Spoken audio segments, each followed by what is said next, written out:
नमस्कार दोस्तों। आज के इस विश्लेषण में हम एक ऐसी कहानी की गहराई में जाने वाले हैं जो कहने को तो युगों पुरानी है, लेकिन उसकी गूंज, उसकी एनर्जी आज भी महसूस होती है। हम बात कर रहे हैं महाकालेश्वर ज्योतिर्लिंग के पौराणिक उद्गम की। अब देखिए, ये कोई आम कहानी नहीं है। ये आस्था, अटूट विश्वास और साक्षात परमेश्वर के प्रकट होने का ऐसा सिनेमाई वृत्तांत है ना, जो सीधा हमारे प्राचीन ग्रंथों से आता है। तो चलिए बिना किसी देरी के इस अद्भुत यात्रा पर निकलते हैं और जानते हैं कि आखिर महाकाल पहली बार इस धरती पर अवतरित कैसे हुए थे। अब कहानी में आगे बढ़ने से पहले थोड़ा आज के समय की बात करते हैं। उज्जैन, जिसे हम सब महाकाल की नगरी के नाम से जानते हैं, ये पवित्र जगह भगवान शिव का तीसरा ज्योतिर्लिंग है। लेकिन जो बात इसे सबसे अलग बनाती है वो क्या है? वो है इसका दक्षिण मुखी होना। जी हाँ, पूरे 12 ज्योतिर्लिंगों में से सिर्फ और सिर्फ महाकालेश्वर ही ऐसे हैं जिनका मुख दक्षिण दिशा की तरफ है। अब आप सोचेंगे, दक्षिण ही क्यों? दरअसल दक्षिण को यमराज की यानी काल की दिशा माना जाता है। तो जो काल के भी काल हैं वही तो महाकाल है, राइट? लेकिन इस भव्य स्वरूप के पीछे असल में हुआ क्या था, आइए समझते हैं। अब देखिए, किसी भी ऐतिहासिक या आध्यात्मिक चर्चा में ना उसका सोर्स यानी स्रोत बहुत मायने रखता है। हम यहाँ कोई मनगढ़ंत या सुनी सुनाई बात नहीं कर रहे हैं। हमारी आज की इस चर्चा का एक बहुत ही ठोस और प्रामाणिक आधार है। ये पूरी कथा शिव पुराण की कोटि रुद्र संहिता के 16वें अध्याय से ली गई है। महान सूत जी ने इस कथा का वर्णन किया था, जिसमें वो पूरा घटनाक्रम दर्ज है जिसने उज्जैन के इतिहास को हमेशा हमेशा के लिए बदल दिया। तो अपनी कल्पना के घोड़े दौड़ाइए और सीधे चलते हैं प्राचीन काल की उसी अवंती नगरी में, जिसे आज हम उज्जैन कहते हैं। तो चलिए मिलते हैं इस कथा के हमारे मुख्य नायकों से। उस समय अवंती नगरी में वेदप्रिय नाम के एक बहुत ही विद्वान ब्राह्मण रहा करते थे और वो भगवान शिव के परम भक्त थे।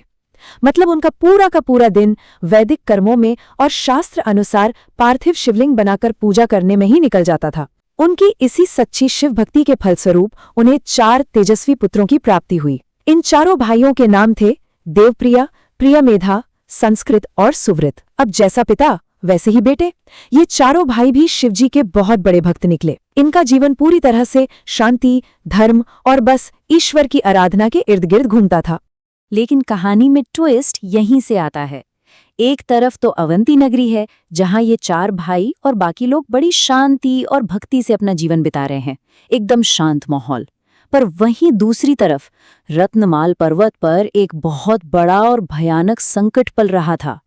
दूषण नाम का एक खूंखार असुर, इसे स्वयं ब्रह्मा जी से वरदान मिला हुआ था और इस वजह से इसकी ताकत लगातार बढ़ती जा रही थी। इस दुष्ट असुर ने किया क्या कि इसने वेद, धर्म और सज्जन लोगों पर बहुत ही क्रूरता से हमले करने शुरू कर दिए। मतलब ये साफ साफ शांति और हिंसा, धर्म और अधर्म के बीच का एक सीधा टकराव था, जो अब बस अवंती नगरी के दरवाजे तक पहुंचने ही वाला था। अब जरा इस तेजी से बदलते घटनाक्रम पर नजर डालिए, जिसने सब कुछ पलट कर रख दिया। सबसे पहले दूषण ने अपनी उस विशाल और खूंखार सेना के साथ सीधा अवंती नगरी पर धावा बोल दिया। इसके बाद क्या होना था? पूरे शहर में हाहाकार मच गया। लोग अपनी जान के डर से बुरी तरह घबरा गए। लेकिन यहाँ जो सबसे कमाल की बात हुई वो ये थी कि इतने भयंकर उपद्रव के बीच भी वे चारों ब्रह्मपुत्र अपनी जगह से हिले तक नहीं। वे बिल्कुल नहीं डरे। उल्टे उन्होंने बहुत ही शांत भाव से नगरवासियों से कहा, डरिए मत, बस भगवान शिव पर अपना भरोसा बनाए रखिए। और फिर आता है वो क्षण जब असुर दूषण अपनी सेना के साथ सीधा उन भाइयों के पास पहुंचता है। वो देखता है कि ये तो अब भी पूजा में मग्न है और बिना कुछ सोचे समझे वो तुरंत उन्हें बांधकर मार डालने का आदेश दे देता है। अब यहाँ आकर एक बहुत ही गहरा सवाल उठता है, क्या उस असुर के भयानक हथियार इन सच्चे शिव भक्तों का कुछ बिगाड़ पाएंगे? सोचिए, चारों भाई अपनी आंखें बंद किए बैठे हैं, पूरी तरह से शिव की आराधना में डूबे हुए। मौत उनके ठीक सामने खड़ी है, लेकिन उनके चेहरे पर शिकन तक नहीं है। उधर असुरों की सेना ने उन निहत्थे भक्तों की जान लेने के लिए अपने भारी भरकम अस्त्र हवा में उठा लिए हैं। ऐसा लग रहा है जैसे वक्त वहीं थम सा गया हो। क्या इतनी निस्वार्थ, इतनी गहरी भक्ति इस खौफनाक प्रहार को रोक पाएगी? और ठीक उसी पल एक ऐसा चमत्कार होता है जिसकी उस असुर सेना ने तो सपने में भी कल्पना नहीं की होगी। जैसे ही असुरों के वो अस्त्र हवा से नीचे की तरफ आए, उन भाइयों के सामने रखे उस मिट्टी के शिवलिंग में अचानक एक जोरदार दरार आ गई। वो शिवलिंग बीच से 2 हिस्सों में बट गया और उसमें से उसमें से साक्षात भगवान शिव का एक बेहद भयंकर और रौद्र रूप प्रकट हुआ। मैं आपको बता दूं, ये उनका कोई साधारण रूप नहीं था। ये ब्रह्मांड की उस अनंत ऊर्जा का एक ऐसा विस्फोट था जो अपने भक्तों की रक्षा के लिए सचमुच किसी भी सीमा को पार कर सकती है। जरा उस क्षण की ऊर्जा को महसूस करने की कोशिश कीजिए। साक्षात प्रकट होते ही भगवान शिव की उस विशाल और भयंकर आकृति ने पूरी असुर सेना को कंपा देने वाली एक जोरदार गर्जना की और कहा, अरे दुष्टों, तुझ जैसे हत्यारों के लिए ही मैं महाकाल प्रकट हुआ हूं। ये वो ऐतिहासिक पल था जब ब्रह्मांड के सबसे बड़े संहारक ने काल का रूप ले लिया था। सच कहूं तो ये सिर्फ एक वाक्य नहीं था, ये अधर्म के जड़ से खत्म होने की एक अटल घोषणा थी। तो चलिए देखते हैं कि इसके बाद इस महाविनाश का अंत कैसे हुआ।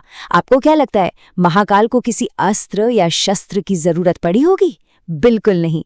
भगवान शिव ने बस अपनी एक जबरदस्त हुंकार भरी, जी हाँ, सिर्फ एक हुंकार, और उस एक गर्जना का असर इतना भयानक था कि वो पूरी की पूरी असुर सेना वहीं खड़ी खड़ी जलकर भस्म हो गई।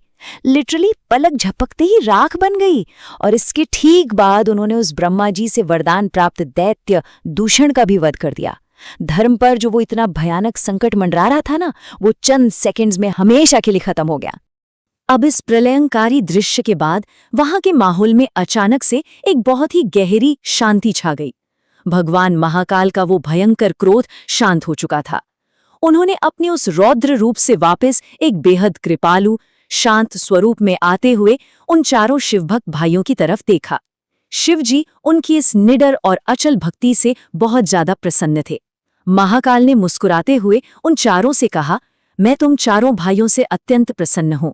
तुम जो चाहो मुझसे अपनी इच्छा के अनुसार कोई भी वरदान मांग सकते हो। और अब जो बात सामने आती है ना, वो सच में इंसानियत और निस्वार्थ भाव की सबसे बड़ी मिसाल है। देखिए, वे चारों भाई अगर चाहते तो उस वक्त दुनिया का कोई भी राजपाट, अतुलनीय धन संपदा या यहाँ तक कि अमरता भी मांग सकते थे, लेकिन उन्होंने ऐसा कुछ नहीं मांगा। उन्होंने दोनों हाथ जोड़कर बड़ी विनम्रता से प्रार्थना की, हे दुष्टों को दंड देने वाले महाकाल शंभो, प्रभो, आप आम जनता के कल्याण के लिए, उनकी रक्षा करने और अपने दर्शनार्थियों का उद्धार करने के लिए हमेशा के लिए यहीं विराजमान हो जाइए। सच में ये उनकी निस्वार्थ भक्ति ही थी जिसने स्वयं भगवान शिव को हमेशा के लिए अवंती नगरी से बांध लिया। और इसी के साथ हम आज के इस विश्लेषण के सबसे अहम विचार पर पहुंचते हैं। भगवान शिव ने उन ब्राह्मणों की वो निस्वार्थ प्रार्थना मान ली और अपने भक्तों की सुरक्षा के लिए वे उसी स्थान पर ज्योतिर्लिंग के रूप में हमेशा हमेशा के लिए स्थापित हो गए, और तभी से वे महाकालेश्वर के नाम से पूरे विश्व में पूजे जाने लगे। अब जरा सोचिए, क्या ये सिर्फ एक वरदान था या फिर एक अटूट विश्वास की वो अद्भुत शक्ति जिसने एक पल की प्रार्थना को उज्जैन की अमर और शाश्वत विरासत में बदल दिया? महाकाल आज भी वहां विराजमान है, जो हमें पल पल ये याद दिलाते हैं कि जहां निडर और सच्ची भक्ति होती है, वहां रक्षा के लिए परमेश्वर स्वयं चले आते हैं। आज की इस चर्चा में हमारे साथ जुड़ने के लिए बहुत बहुत धन्यवाद। और हाँ, इस आखिरी सवाल पर अपना विचार जरूर कीजिएगा।